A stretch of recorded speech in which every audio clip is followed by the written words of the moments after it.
करवावहै तेजस्विनावधीतमस्तु मा विद्विषावहै।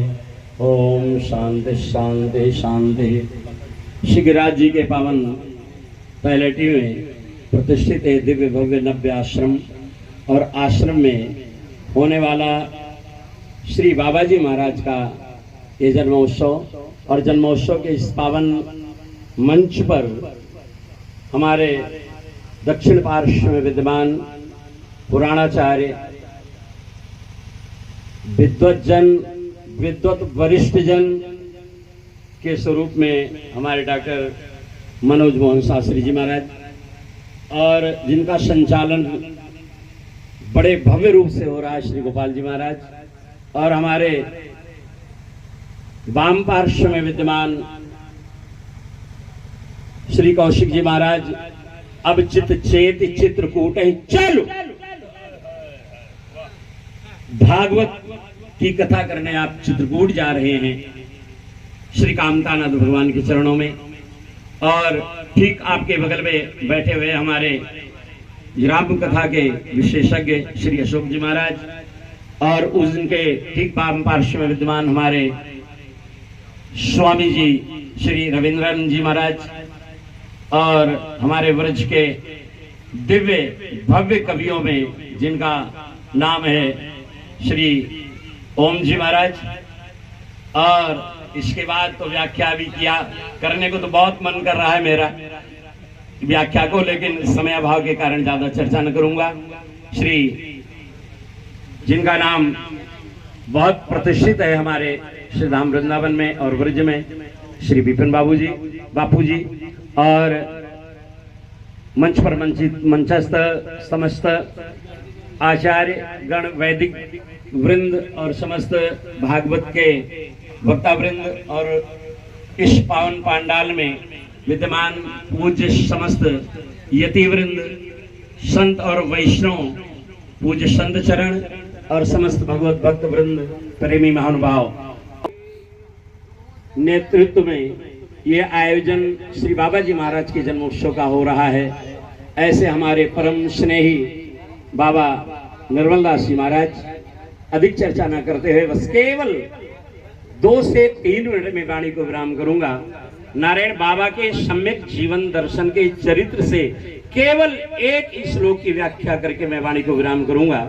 यहाँ कथा सुनाने का प्रयास करना मेरे भाव में उचित ना होगा, क्योंकि जितने भी यहाँ मंच पर अथवा नीचे बैठे हैं वे सब विद्वत जन और विद्वत वरिष्ठ जन ही नहीं हैं, भागवत के परम वक्ता और परम भागवत ही हैं। ऐसा मेरा भाव इन सभी समस्त लोगों के समस्त संतों के लिए मेरा है। और बाबा जी का सम्यक जीवन दर्शन यदि उनके स्मृति के बारे में मैं बोलूं तो केवल एक लाइन में सम्यक जीवन दर्शन उनका छिपा है, जिनका जीवन भागवत स्वरूप ही था और जिनका जीवन हम समग्र मानव जाति के लिए प्रेरणा स्रोत है। इससे अधिक और उनके बारे में कुछ कहना संभव नहीं है। नारायण इतनी केवल मैं चर्चा करूंगा। सारे भागवत के वक्ता हैं। अभी एक भाव तत्काल मेरे मन में आया बाबा के चरित्र को श्रवण करते हुए। जैसा कि सब जानते हैं श्रीमद् भागवत महापुराण का उद्भव सरस्वती नदी के पावन तट पर हुआ। कथा नहीं करूंगा, एक व्यास की शैली में एक लाइन में कथा मैं बोल रहा हूं, लेकिन प्रकाशन की भूमि नैमिषारण्य की पावन भूमि, जहां चाहे सत्यनारायण भगवान की कथा हो अथवा श्रीमद् भागवत महापुराण की कथा हो, जब तक नैमिषारण्य का नाम नहीं आता तब तक कथा का श्री गणेश होना संभव नहीं है। चाहे एक दाने में सारे लिखे स्वनिकादयापापरक्षे उन्हें सर्वे शुकम पौराणिकं खलु लिखे औक्षुवत वर्तेना तब साकिंबा प्राप्ते वांछितम फलम इत्यादि हो, और चाहे भागवत जी का श्री गणेश हो, नैमिषारण्य की पावन भूमि में व्यासपीठ विद्यमान की गई है। श्री सूत जी महाराज विद्यमान हुए हैं। शौनकादि 88,000 ऋषि श्रोता के रूप में विराजित हुए हैं। नारायण 17 पुराण की कथा समाप्त हो चुकी है। 18वें पुराण की कथा समापन की ओर है। शौनक आदि 88 ऋषियों ने उठ करके श्री सूत जी महाराज के चरणों में एक निवेदन किया है और शायद वो निवेदन आज मेरा, हम सबका, हम सभी चाहे विद्वज्जन हो, संत वृंद हो, कोई भी गौना हो, सबका है। शौनक आदि 88 ये मेरा भाव है। नारायण किसी के भाव की मैं चर्चा नहीं कर रहा हूं। तो शौनक आदि 88 ऋषियों ने हाथ जोड़ करके प्रार्थना किया, सूत जी को, भगवान आपने 18 पुराणों की कथा का वाचन किया है, इसमें भगवत प्राप्ति के लिए आपने चाहे यम नियम आसन प्राणायाम प्रत्याहार धारणा ध्यान समाधि अष्टांग योग हो अथवा यम नियम, अथवा आपने जो भी जीवन में यज्ञ दान तप व्रत उपवास सत्संग संत सेवा साधु सेवा गुरु सेवा आदि जो भी आपने वर्णन किया हो, भगवान एक निवेदन है, आने वाले कराल कलिकाल रूपी इस कलयुग में अगर हम जमुना के तट पर विद्यमान है तो घर में स्नान कर लेंगे, लेकिन जमुना जी तक जाना संभव न होगा। त्रिवेणी अगर गए होंगे कुंभ मेले में तो नल में स्नान कर लेंगे, त्रिवेणी में संभव न हो पाएगा। भगवान कलयुग के लोग परम आलसी होंगे। ऐसे समय के लिए सबसे सरल और सुगम मार्ग क्या है, बाबा जी के चरित्र से जोड़ने का प्रयास कर रहा हूं। नारायण हमें कृपा करके बताने का कष्ट करें कि वो कौन सा सरलतम साधन है जिसके द्वारा भगवत प्राप्ति अथवा भगवत दर्शन संभव हो सकता है। श्री सूत जी महाराज बहुत प्रसन्न भये हैं और उन्होंने मन में प्रसन्नता व्यक्त की है और कहा, हे ऋषियों, आपने बड़ा उत्तम प्रश्न किया है और भगवत दर्शन की प्राप्ति निश्चित रूप से हो जाएगी, इसमें ये किंचित संदेह नहीं है। तो ऐसे भगवत दर्शन साधु दर्शन के पुण्य के प्रभाव से जिन्होंने श्री बाबा जी का दर्शन किया होगा, पंडित जी का दर्शन किया होगा, और हम निर्मल दास जी के लिए तो हम ये कहेंगे सौभाग्यशाली नहीं, ये परम सौभाग्यशाली हैं जिनको सेवा करने का सुअवसर प्राप्त हुआ है श्री बाबा जी का।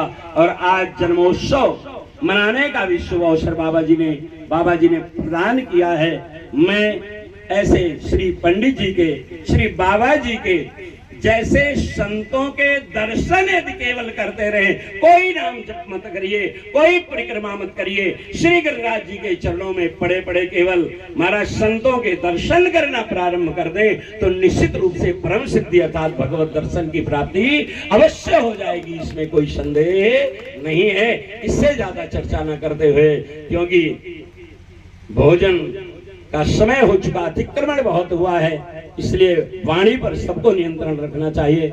ज्यादा चर्चा न करते हुए केवल एक बार भगवान नाम स्मरण कर लें, क्योंकि नियम है अपने यहाँ कथा का कि भगवत नाम से कथा और मंच का विराम हो। केवल 2 बार भगवान का नाम स्मरण कर लें। श्रीमन्नारायण नारायण नारायण श्रीमन्नारायण नारायण नारायण वदरे नारायण नारायण नारायण वदरे नारायण नारायण नारायण श्री हरि नारायण नारायण नारायण श्री हरि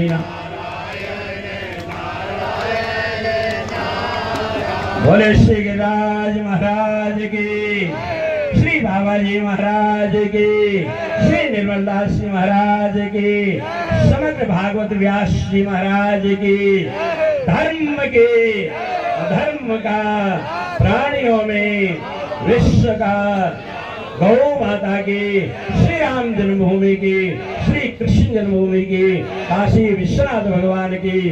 नमः पार्वती पते हर हर महादेव। ओम। एक आदरणीय संचालक महोदय से मैं निवेदन करूंगा कि ये जो कार्यक्रम है यहाँ गुप्त रूप से प्रत्यक्ष रूप से